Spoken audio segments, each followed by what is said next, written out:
Okay, beautiful. Back to our presentation, bam. Okay, so part of what we call dual agent, that means that if you are representing one party, such as the seller, but you're also representing the buyer on a transaction, meaning you're the listing agent and a buyer comes into, let's just say, an open house, then you also represent them in the transaction, then that is considered dual agent. Dual agent also represents two agents and one brokerage, meaning you're the listing agent and another agent that is licensed under the same brokerage is submitting an offer on behalf of their client, the buyer. That is also considered dual agent. So I want to stress and emphasize the importance of knowing that dual agency can be one agent representing two clients, two agents under the same brokerage representing either or buyer and seller. That is still considered a dual agent. Each individual agent from a brokerage firm that represents both parties to a transaction, even if each agent works exclusively for one side. So I'm the listing agent, Simon has the listing on this beautiful home, right? But I do an open house, but on the MLS, it says that we'll be entertaining offers and you have till tomorrow, Wednesday at 5 p.m. to submit all offers before we present to the seller. And let's say that that offer is from one of our agents in the office. And that offer gets negotiated, we go back and forth with counters. That buyer's agent gets their offer accepted and they're part of our office, then it's considered dual agent. So again, going back to the responsibility to disclose, right? And this is why we have what's called not just the agency disclosure. When you submit an offer, it provides you with elements of different documentations, the agency disclosures, the possible representation of more than one buyer or seller, the wire fraud advisory, right?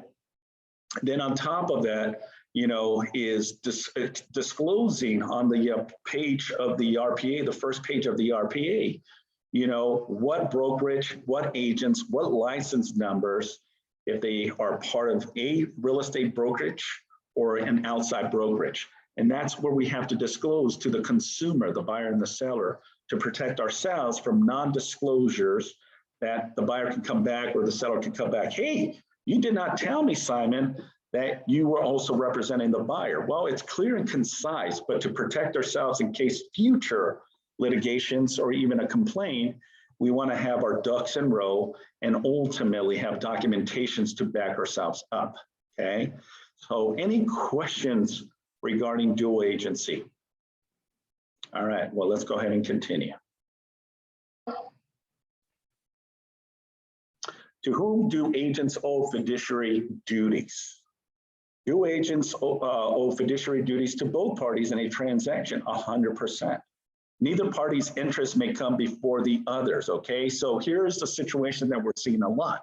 I represent the seller, I'm the listing agent, I get a buyer, hey, I don't have representation, I want you, Simon, to represent me in submitting an offer, and we do our legwork. We want to make sure first and foremost that we're having conversations with the buyer and getting a concise understanding that they are not officially working with another agent. And that's a direct question that I would be asking.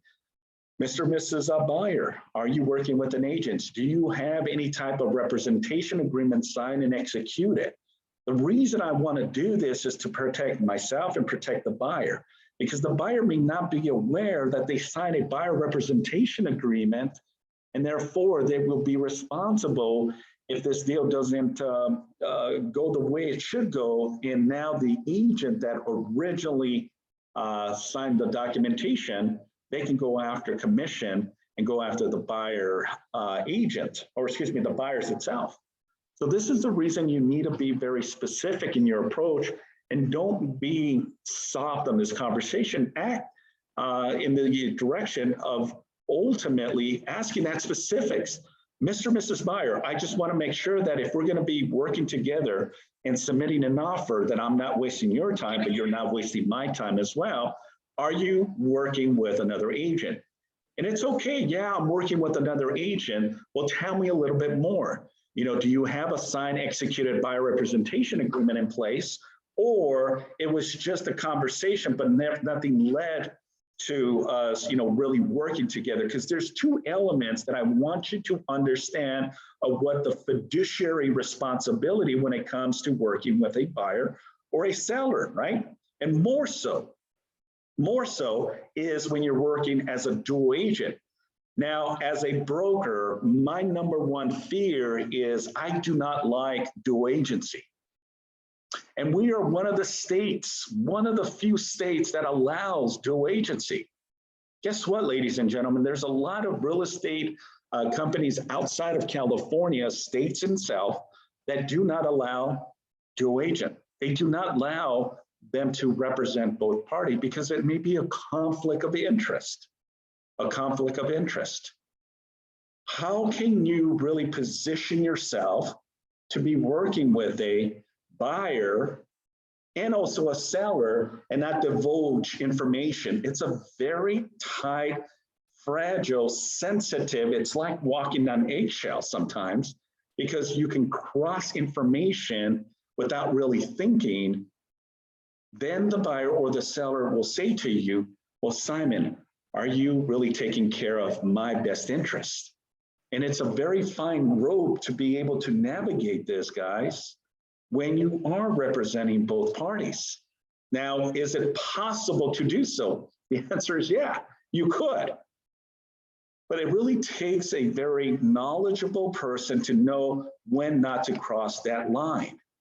What is pertinent information that allows you to stop when you need to, not cross over and not provide, you know, true natures to the protection of both the buyer and the seller? Because the seller is asking you, right? You know, I want you to protect me and make sure that we get the most qualified buyer with the least amount of headaches, and ultimately that I can net the most.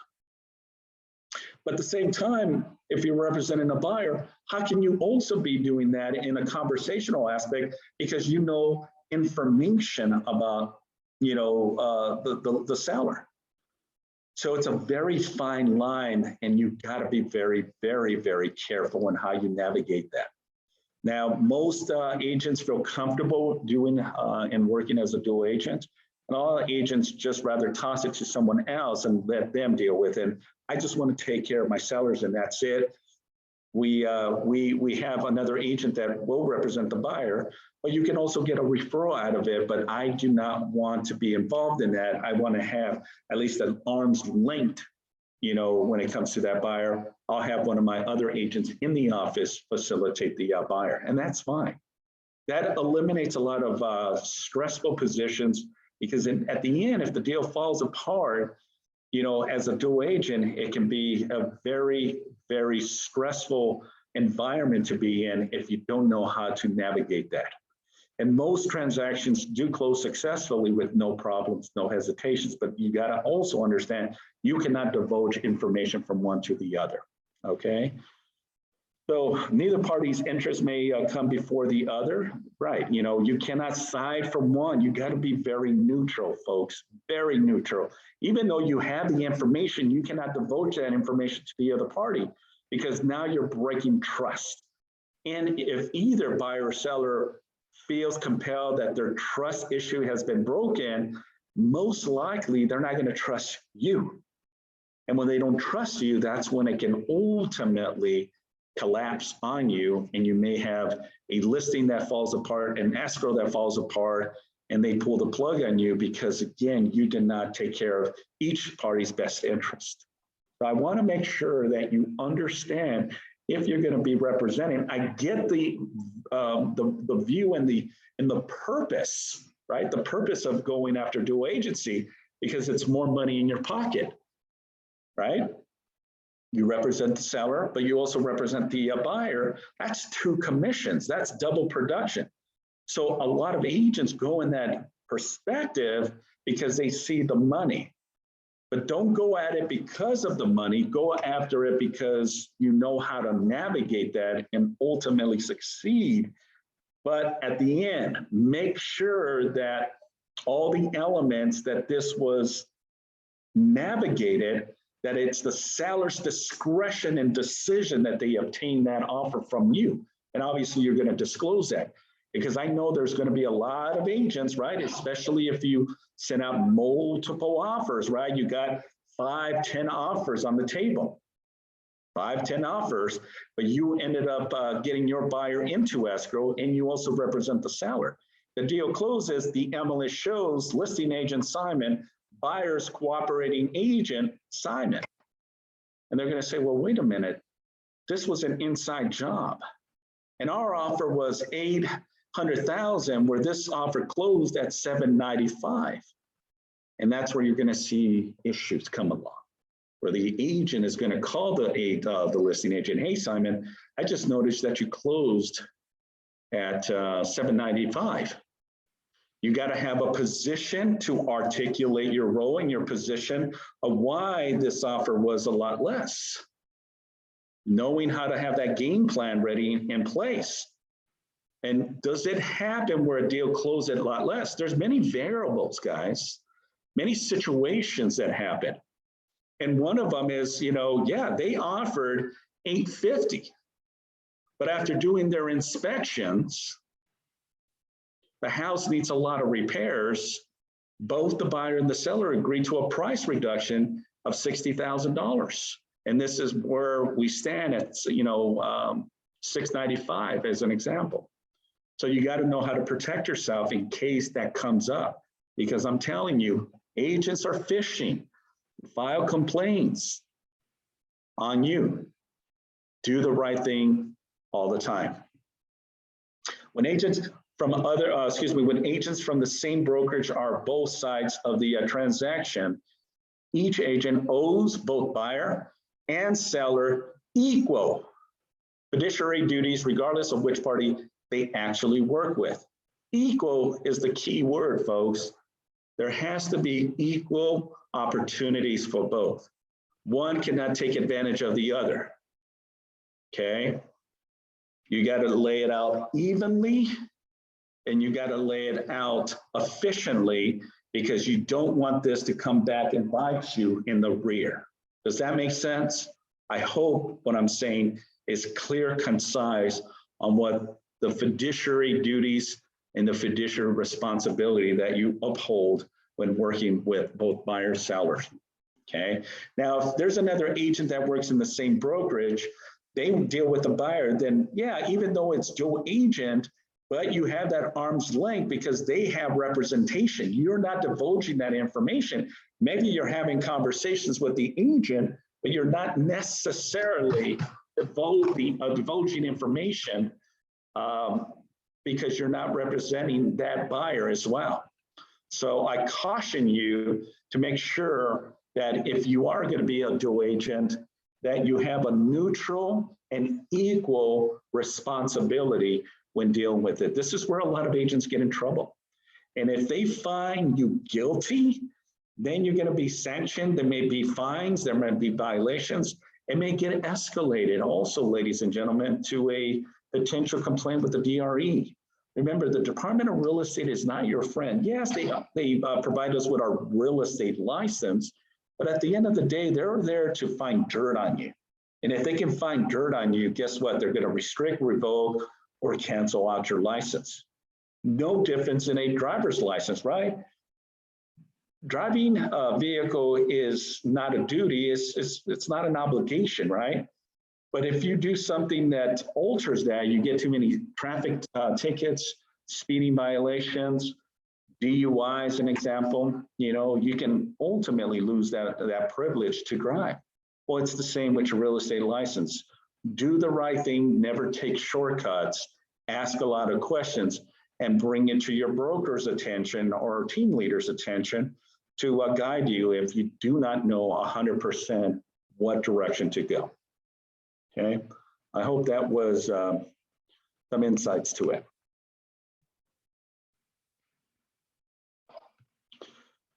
What are fiduciary duties?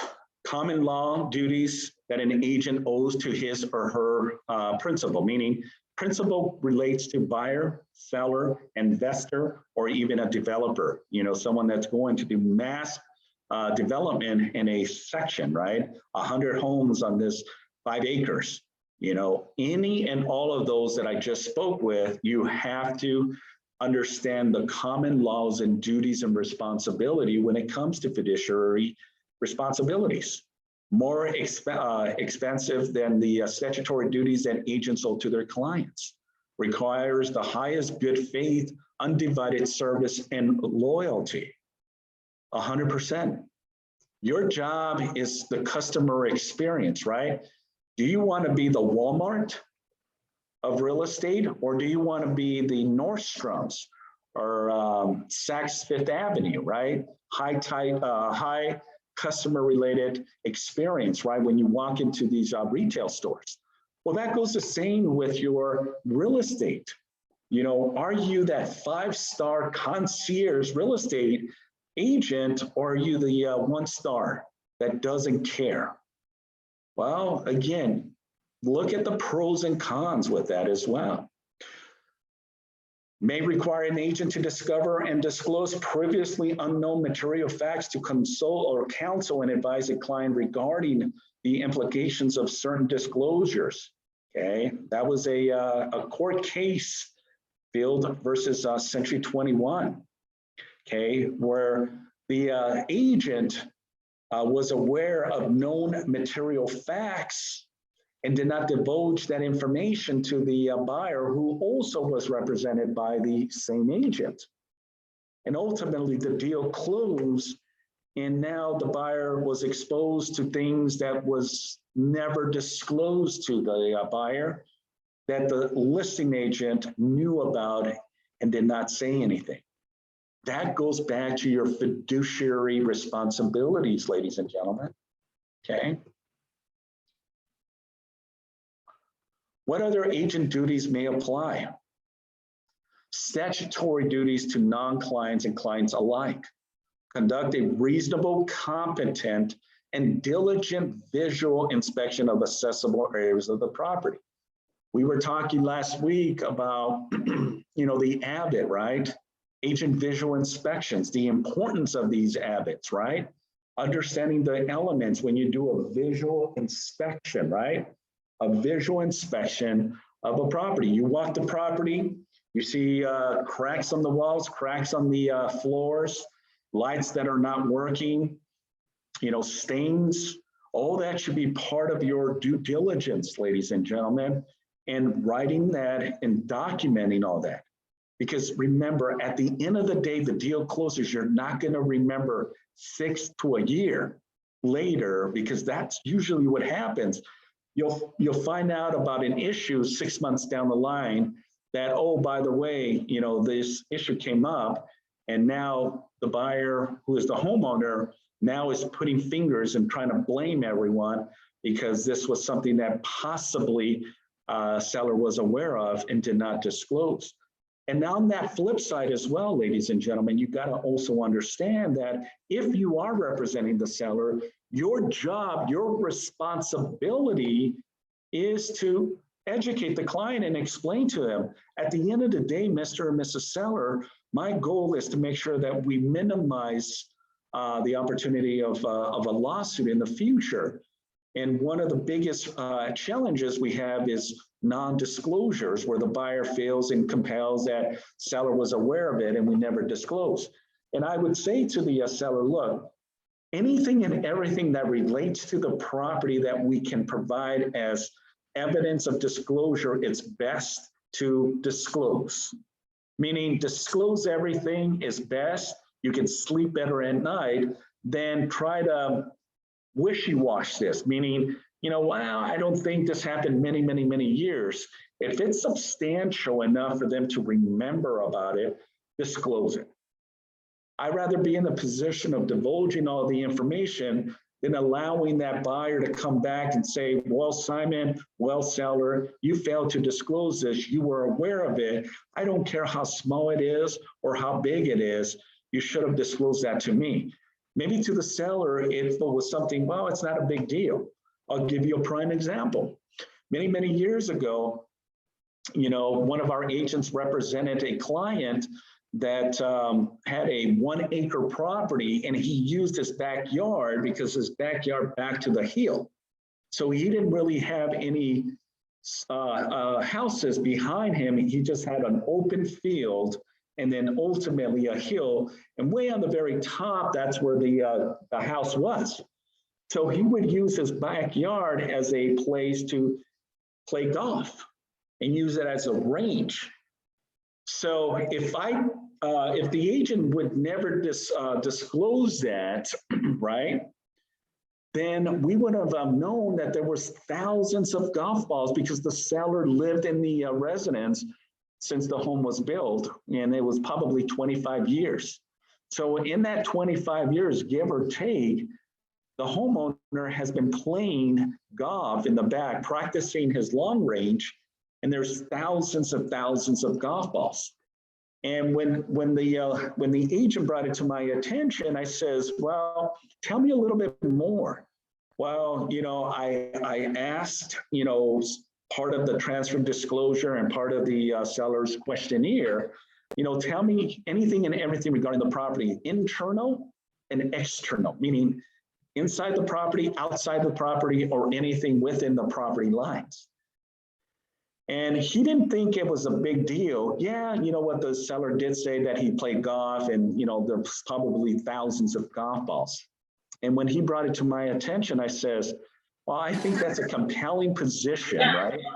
A compelling position to really tell the buyer, hey, there's golf balls there. So 1 second, let me just mute Sean real quick. So in essence, I say, you know what, I think it's best that you disclose or have the seller disclose it. And he chuckled and he said, well, that's funny, Simon. Why would we tell the buyer that there's thousands of golf balls in the back? So I gave him the scenario. I says, let's do this. What if buyer moves into the property, is not aware that there's thousands of golf balls. One late night evening, the seller happens to go outside, walk the ravine, and ultimately steps on a golf ball, right? And that golf ball makes him trip. And makes him trip that he fumbles and tumbles all the way to the bottom where there's a wash. Because that's where the wash was at, where the water from the hills would come down. And there was an area where the water would go down to the sewers, right? But it was way down there. And the new buyer happens to trip or hurt or stand. Have you ever stepped on like Legos or, something hard that makes you kind of like, oh my God. But what if he loses his balance and that person is doing this late night where they can't really see much, fumbles and tumbles, hits its head, cracks it open, bleeds to death, and passes away. And then the wife is looking for her husband, doesn't find him, puts a missing report, and the following day, the police department happens to find him in the backyard down the ravine. Gone. At the same time, the wife, unaware and surprised, oh my gosh, look at all these golf balls out here. Remember, the seller prior 25 years of playing golf has been throwing thousands of balls down this ravine to practice his skill set, right? To hit that ball, which he doesn't think it's a big deal. But what if the buyer was never aware of this and went outside, stepped on one of those golf balls, fell and hurt himself, okay, passed away, or even paralyzed this person? Then the wife is going to say, look, how come the seller did not disclose all these golf balls? You see where I'm going with this, ladies and gentlemen. Now they have an argument, they have a position to file a claim because of a non-disclosure position. Do you want to be in that position or not? I know for sure I don't want to. Because now you're going to have to backtrack is why. They're going to dissect the contract. They're going to dissect the situation. They're going to ask you, they're going to bring you into and probably subpoena you to come in and testify. And they're probably going to subpoena the seller to testify in a, on a, what do they call it? God, it was just on my top of my head. A summons, but there's another name for it. Well, you get where I'm going with this, right? I would not like to be in that position. I'd rather disclose. And even if the seller says, well, I don't think it's necessary, I would probably put something on there based on the seller's statement. Seller has informed me that throughout the years, there's thousands of golf balls or numerous of golf balls. We're not going to put a certain number because we don't know exactly, right? We're not going to say 1,000 because we don't know if it's 1,000 or 500 or 100,000.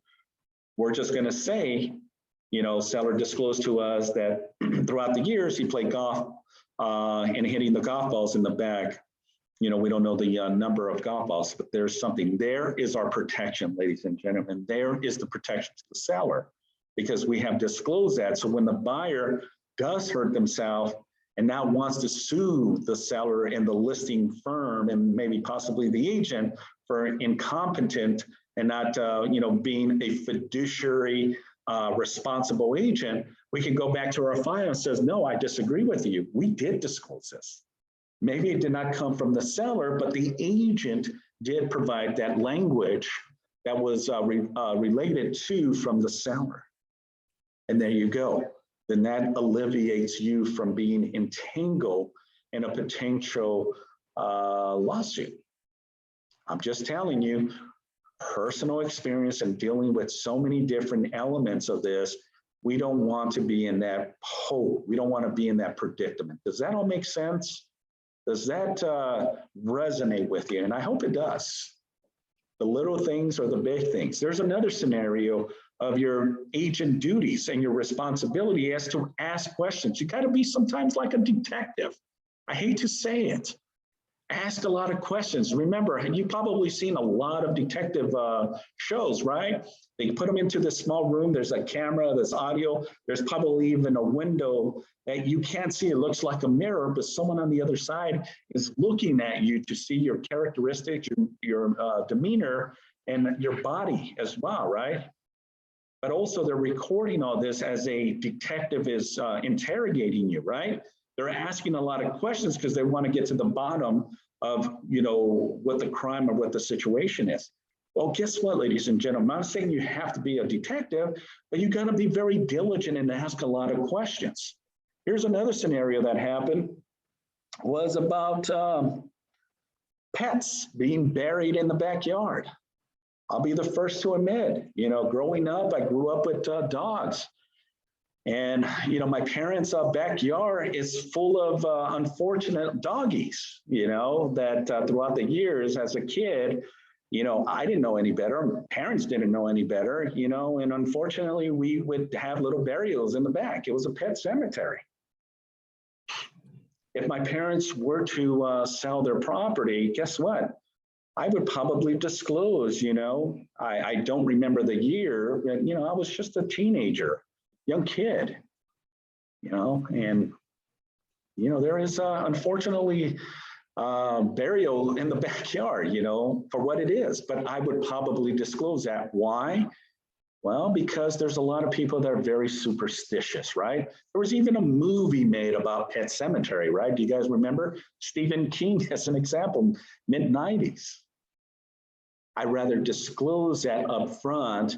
If the buyer is okay with it, then it's perfectly fine. Well, Simon, I think you're going a little overboard on this. That's kind of ridiculous. I don't think we need to go that far and deep into disclosing. Well, I have to disagree. And the reason I say I have to disagree is because I've seen every aspect of it, not everything, but I've seen a lot of crazy stuff involving real estate transaction. and it can go sideways. It can go in a different direction. There can be damages involved, time involved, stress involved, possible disciplinary actions involving your real estate license. I just rather not go in that direction. This is why your fiduciary responsibility is very, very important. Overkill, in my opinion, when it comes to disclosures, is okay. It's okay. I'd rather make sure that the buyer cannot come back to us and wants to sue the seller or even you and the company because you were brought to acknowledgement of a certain material facts. And that can be inspections, and that can be, you know, anything that was related to you. If the seller does not, you must disclose. Disclosures to potential purchase on material fact and defects affecting the value and the desirability of the property. And I want you to take that to heart, because I've seen in complaints from really savvy real estate attorneys, when they're trying to dig in, they're going to ask a lot of questions. They're going to try to subpoena the file. They're going to want you to, you know, maybe have a sit down to have a meeting, and they're going to try to find as much dirt to position themselves to now say, look, now we have sustainable information to go after a complaint. And now your hands are basically tied behind the back, and now you're trying to defend yourself, okay? Again, I'm trying to eliminate or at least avoid a potential headache in the near future. So one of the key components is, you know, the buyer can come back and says, look, I would have not bought this property because now it's affecting the value and also the desirability. The desirability is, I would not have bought this property if I would have known that the next door neighbor has a barking dog that barks all night. And I work nights and I sleep during the days, or vice versa, right? We just don't want, if that is provided to you and you're aware, or maybe you listen, maybe you hear the train, maybe you hear, you know, the planes coming by. Bring that to the attention, because maybe that's the seller.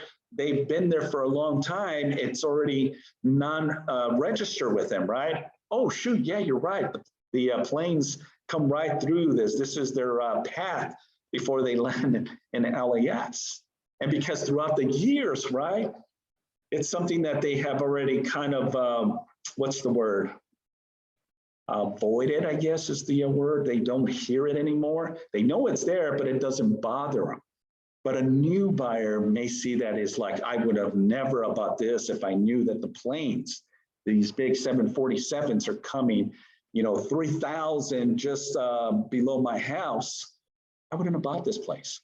Or if it's near an elementary or a high school and every Friday they have football games, right? Or events, and you would have never bought that. Or a train or a freeway or an industrial area that there's consistent activity. Disclose, because again, going back, when they put these complaints in place, the attorneys put, you know, it has impacted my client's value and desirability. And that's all that the judge needs to know is, okay, we're going to side for the buyer. We're going to side for this person that filed this complaint. Agent's inspection should reflect honesty, fair dealing, and good faith, diligent exercise, and reasonable skills and care. 100%. There you go.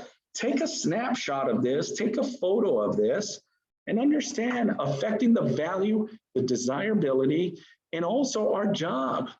Remember, go back to the basic fundamentals of why you got into real estate, right? To do good, right? To help connect the buyer and the seller, open escrow, close escrows, get paid, you know, these fat checks.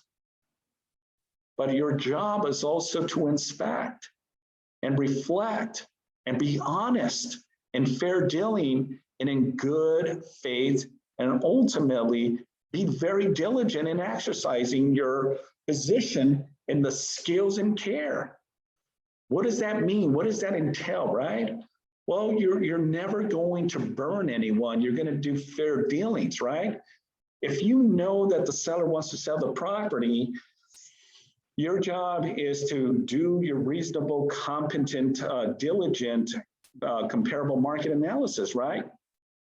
If you know that the property is probably in the range of, say, 700,000, but then you tell the seller, no, you know what? I think your house is only worth 400,000, and you have a buyer that is willing to buy it because they want to profit, then you are not doing your diligent responsibility and in good faith, playing fair. And that can come back and bite you. And I've seen that happen where they think they're buying the property way below market, right? And not disclosing that. And now the seller sells the property and realize, oh my God, 3 months later, this agent is selling that property for $300,000 more. Now that seller has right to sue the seller, the new seller, and also the agent. And if you're involved in that, they're going to bring you down. That happened in my neighborhood. Well, take that back. In my parents' neighborhood, several years, where an investor went in there, bought the place way below market, fixed it up, and immediately turned around and sold, tried to sell it for $200,000 to $300,000 more than what the price that he bought. And after obviously doing some repairs, because the house needed some repairs, he put new sod, he painted, he put a new roof, he put new windows, he revamped the inside, new floorings, kitchens, bathrooms, did a beautiful job with the purpose of flipping the property, putting it back on the market and trying to profit from it. Well, the seller realized that, hired an attorney, and guess what? They were forced to give back the property to the homeowner.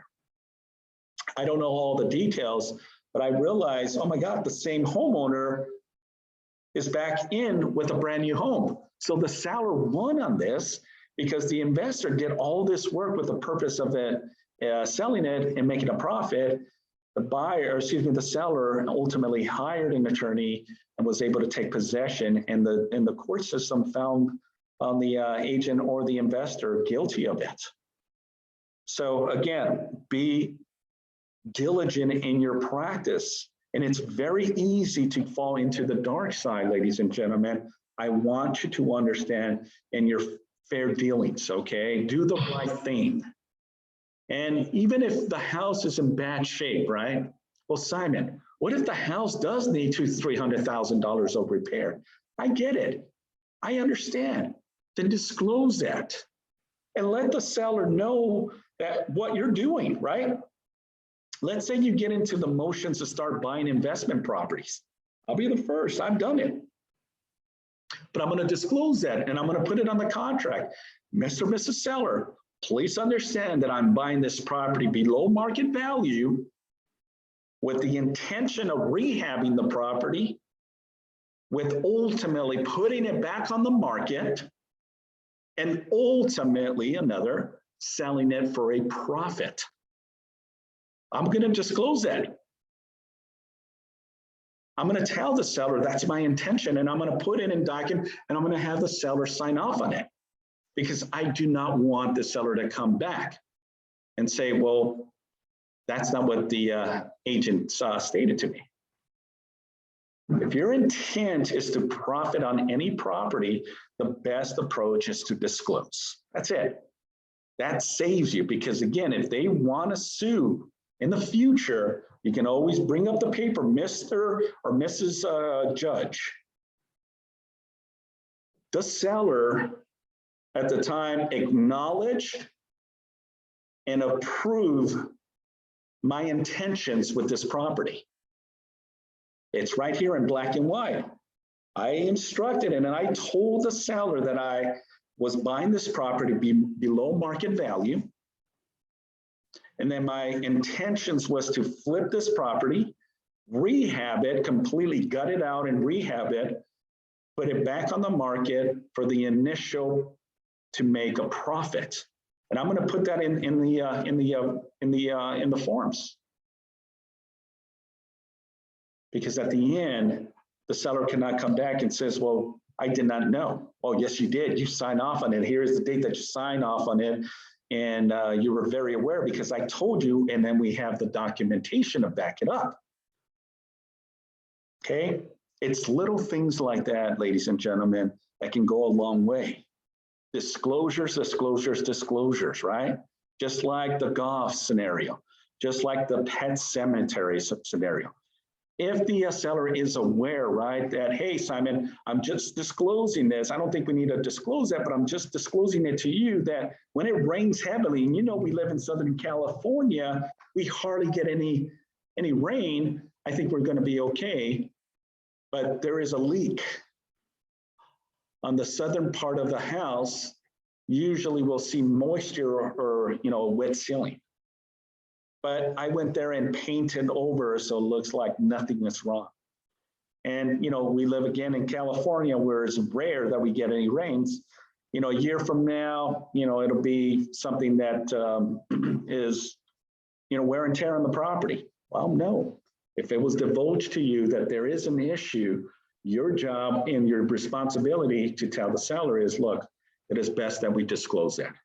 Put it on the TDS, put it on the SPQ, and just disclose. Let's say that you're in escrow, right? You're in escrow, and the seller has already provided all the disclosures to the buyer, and now something happens, an issue. Well, it's a material fact, it's something new development, then you're going to draft an addendum and providing that information to the buyer. Well, it's too late. We're closing in 2 days. I'm going to hush hush. I'm just going to close because the buyer may decide to cancel. Well, I'd rather have the buyer cancel than have that buyer sue us because it's going to cost you more money than your commission that you made. Remember, a lot of agents always want to baby that commission because they think that's the only thing, you know. But again, when you get involved in the entanglement of these attorneys, it's going to cost you more than possibly what your commission you made. It's not worth it, ladies and gentlemen, in my personal opinion. It is not worth it. All right, I know I talk a lot here, so let's continue with our presentation.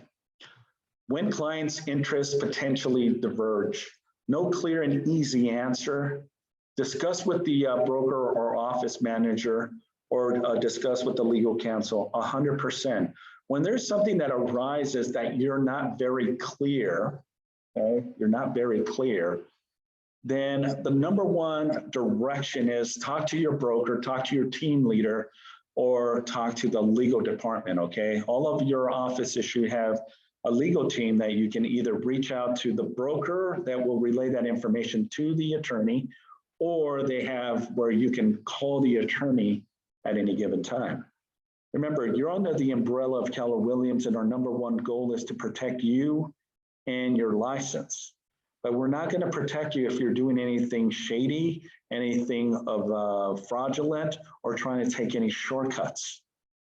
It's best to be proactive in the approach from the very beginning and divulge all the information, because that'll give us a position in how we're going to tackle on this position.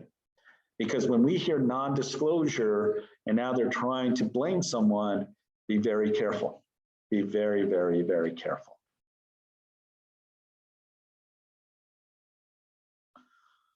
What forms should a dual agent provide to their clients? Well, first and foremost, as I said earlier, the disclosure regarding the real estate agency relationship, CAR form AD, is one, right? The AD form. Then the other one would be the confirmation, which is a very far and few form that is recognized and used. CAR form AC, which is confirmation of real estate agency relationship. Note, paragraph 2B of the RPA contains the required confirmation language. If the RPA is used, a separate AC is not necessary, okay? So meaning that if you're gonna use the traditional California Association of Realtors form, then it already provides you with that confirmation, then you do not need to include the AAC form. Now, the AD form is already drafted as part of the purchase agreement.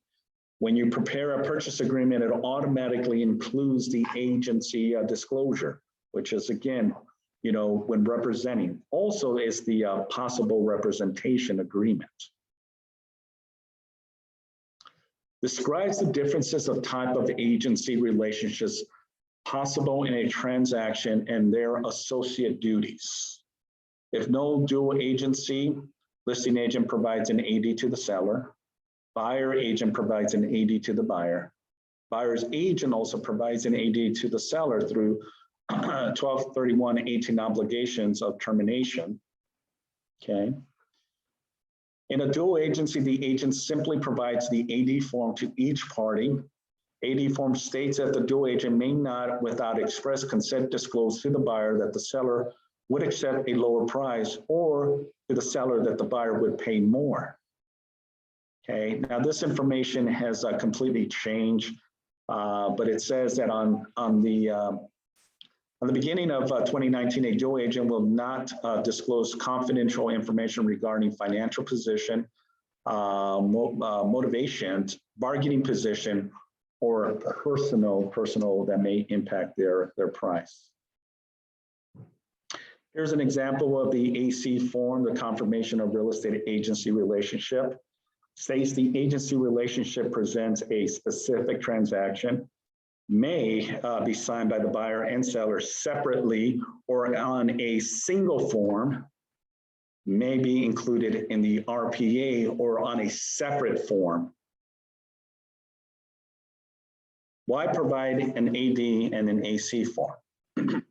Both the agency disclosure and the agency confirmation are required by statute, may reduce a dual agent exposure to lawsuits by putting clients on notice regarding the nature of the dual agency and what may be disclosed to the other parties. Remember, at the end of the day, you know, you want to divulge as much about the relationship you're involved. And if you are representing both parties, then your job is to protect each party. Be that referee, right? Whatever direction either want to go, that's the direction you must put. If the buyer says, I want to do this, you cannot disagree and say no because the seller will not accept that. Well, no, you cannot say that. But what you can say to the buyer is, yeah, look, I'll draft the documentation, I'll present it to the seller, and then the seller will have to make that decision. Remember, it's about the seller and about the buyer. It's never about you or the other agent. It's about the relationship when you are confronted with a AD or, a dual agency.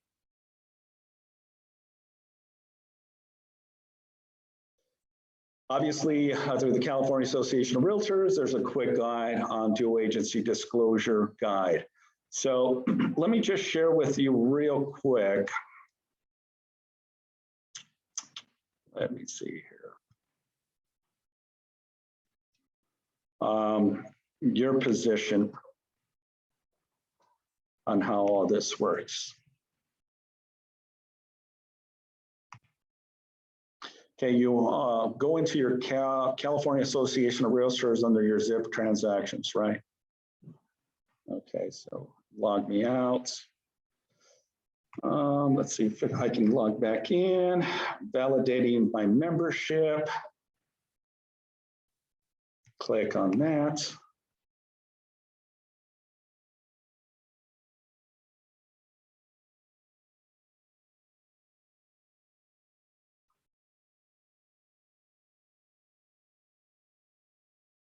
Okay, skip for now.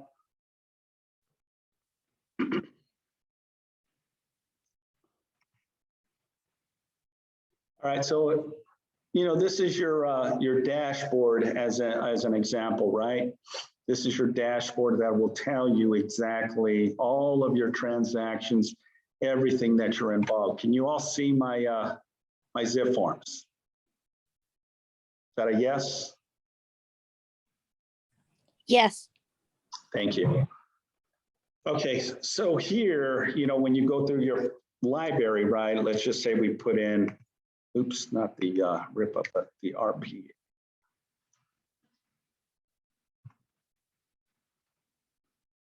And that'll take us to your purchase agreement, right?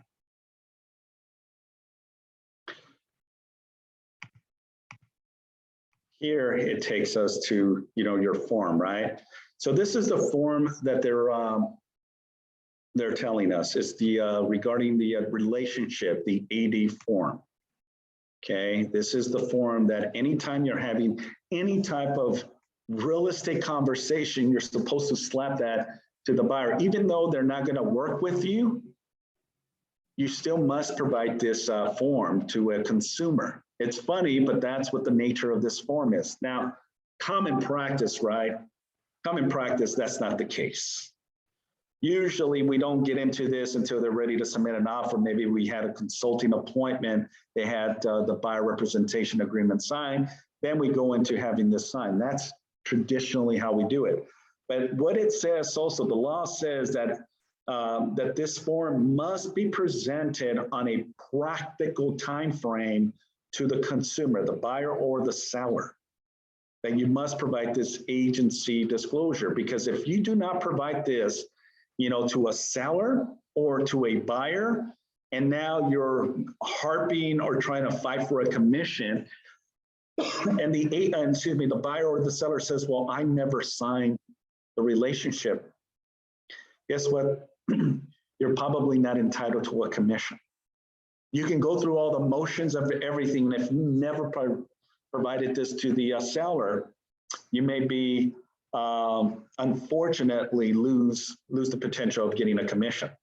So you want to make sure that this is one of the key forms that must be signed and executed by the consumer. Okay, and it goes into the responsibility of the seller's agent. It goes into the responsibility of the buyer's agent. It also goes into an agent representing what? Both buyer and seller. So it discloses this information. And it talks about, again, what we talked earlier. Sorry about that, but it talks about right here.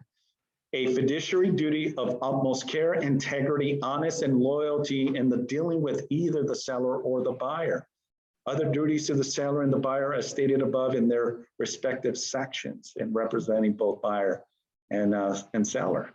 A dual agent may not, without the express permission of the respective parties, disclose to the other party confidential information, including but not limited to facts related to the buyer or seller.